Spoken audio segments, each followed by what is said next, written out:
The story of the Valley of Dry Bones is a story of hope and restoration, and it is a reminder that God can bring life to even the most hopeless situations. The story begins with Ezekiel being led by the Spirit of the Lord into a valley full of dry bones. The Lord asks Ezekiel, "Can these bones live?" Ezekiel replies, "Sovereign Lord, you alone know." Then the Lord commands Ezekiel to prophesy to the bones, saying, "Dry bones, hear the word of the Lord. This is what the Sovereign Lord says to these bones. I will make breath enter you, and you will come to life.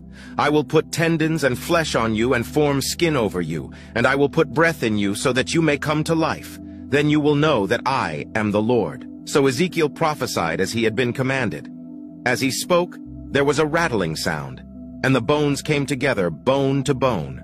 Then tendons and flesh appeared on them, and skin formed over them, but there was no breath in them. Then the Lord said to Ezekiel, "Prophesy to the breath. Prophesy, Son of Man, and say to it, This is what the Sovereign Lord says. Come from the four winds and breathe into these slain, that they may live." So Ezekiel prophesied as he had been commanded, and breath entered them. They came to life and stood up on their feet, a vast army. The Lord then explained to Ezekiel that the bones represented the people of Israel who were in exile in Babylon.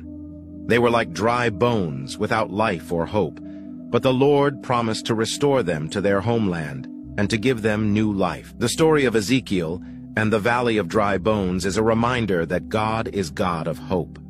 He can bring life to even the most hopeless situations. When we are feeling lost and hopeless, we can turn to God and trust in His promises.